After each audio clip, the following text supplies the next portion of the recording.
All right, this video is going to talk about using Gaussian elimination to solve a system of equations. And again, this is the second video of two.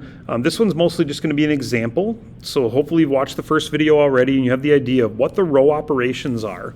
The three possible things we can do: interchanging rows, multiplying rows, or adding two different rows together in order to reach, again, row echelon form, that stair-step pattern, right, of having just an X, having a couple of Y's and three Z's here, so we'd sort of like have a little triangle thing going on. Let's go ahead and try this with the system we have down here below. Now remember, Gaussian elimination is all about organizing. So it's taking care of those equations by not losing anything. There's a couple of different ways to notate that. What I'm going to do this time is I'm going to call these rows A, B, and C, because that'll hopefully help us keep track of sort of what we're doing.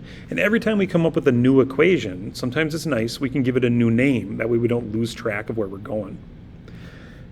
Now I'm going to work my way down the page, but you feel free, if you would rather work from left to right, just make sure you leave some separation so you can see the difference in those sets of equations, right, in that system. But I find it easiest if I just sort of work my way down here. Now, one thing that I like is both B and C, both the second and third equations, have a single X, a 1X, right here in our system. So what I'm going to do is I'm just going to pick one of those, and I'm going to go ahead and go with C, but I'm going to write that equation first. I'm going to switch the order of my rows by putting that equation up top, right? Because again, in the end, that's going to be an easy equation to go find X once we know what Y and Z will be. Then the next thing I'm going to look at is, okay, if I have an X and an X here, right, we always want to get rid of X. I know it might be tempting to say, oh, well, wait, we have a negative Z or a negative 2Y. Let's work with those. Trick to Gaussian elimination, we always want to go from the X to the Y to the Z. We want that sort of left to right idea going on. So we're just going to work a little bit harder, but that's okay. It'll work just fine. If I take B minus C, though, X minus X, that should eliminate our X's. So what I'm going to do is in this next row, I'm going to say, let's take B minus C. And in that case, let's give it a new name. We'll call that equation D.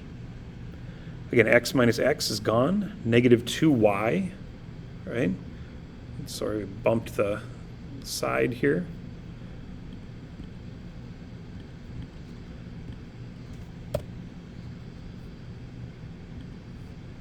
Just a second. We're going to take X minus X again and make it disappear.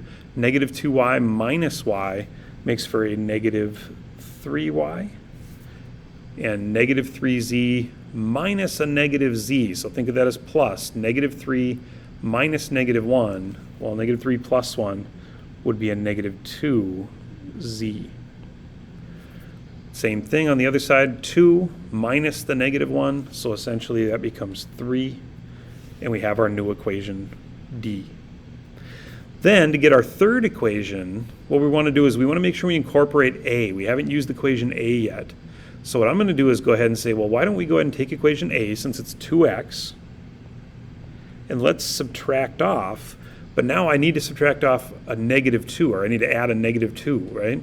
Well, I need to force either equation B or C, so let's go with equation B.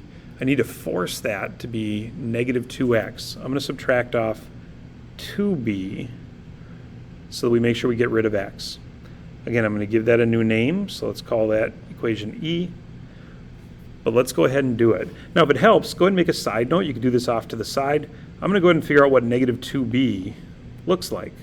So negative 2x plus 4y plus 6z would equal negative 4, right? I would just multiply everything in this equation by a negative 2. So now I can say, well, 2x plus negative 2x, the x's are gone.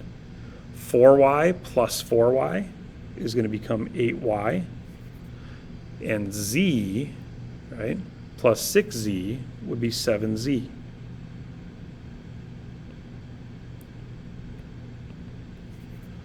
We also have the 1 over here, so again, 1 plus negative 4 is going to be negative 3.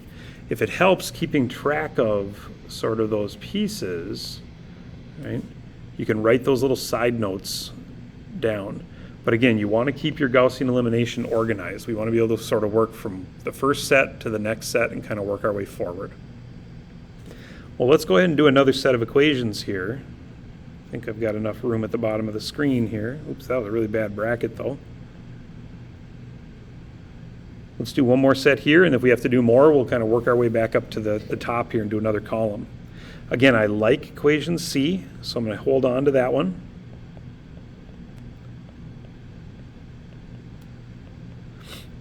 I kind of like equation D, only I would rather have this be a 1y.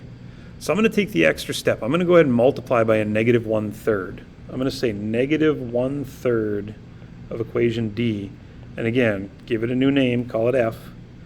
But what's going to happen there is I'm going to run a negative 1/3 through here. Negative 3 times negative 1/3 would just be a y.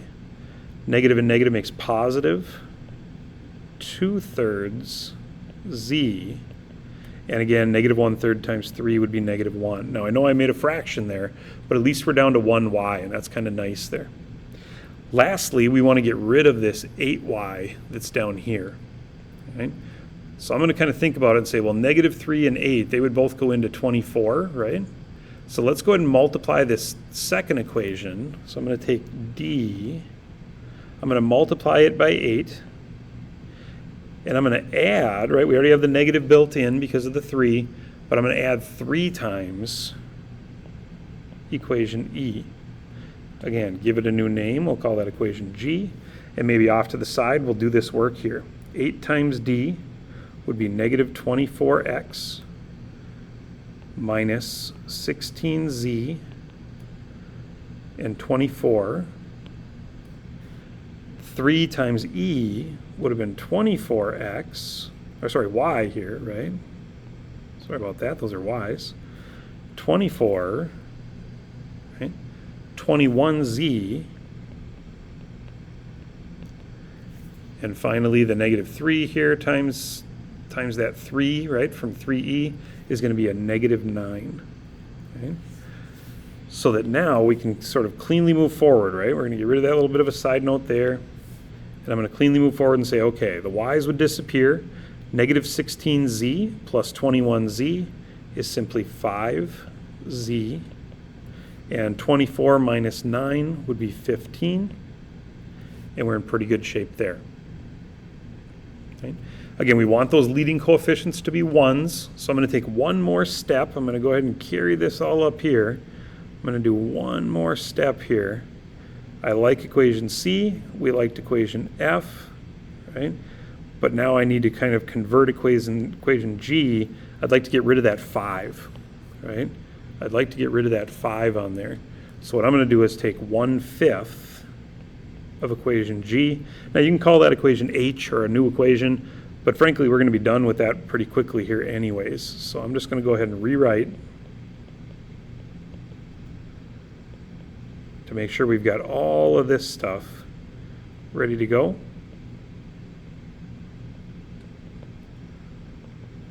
And if I divided both sides by 5 or I multiplied by a 1/5, this would become z equals 3. Again, we can start keeping track of our answer over here, because I know what z is. But now let's plug that back in, do a little back substituting. Y plus 2/3 times 3 equals negative 1. Y plus 2 equals negative 1. Therefore, y equaled negative 3. And if we take our first equation, right, equation C, I can say that x plus y minus z equals negative 1, or that x minus 6 equals negative 1. Add 6, and you find out x is 5. Again, the back substituting should be the quickest part of this. I know the Gaussian elimination feels like a lot of extra writing, but again, it helps you stay organized. The really nice part is once we get to this step, we never have to look back, right? We don't have to look back. We're carrying those equations with us. So as we move forward, again, I never really have to refer back, multiple steps. I've got my first equation set to go. I don't need to keep looking back at the very original equations. I've got that second equation. Once I get that 1y, I don't need to look back to get these sort of messier equations previously, right? I've got that one set. So once you have this row echelon form set up, we don't need to refer to anything back here. We can just refer to row echelon form and sort of work our way forward, right? And that's kind of the idea of this. We want to keep ourselves working forward. If you have any questions about Gaussian elimination, make sure you talk to your teacher. Otherwise, have a great day.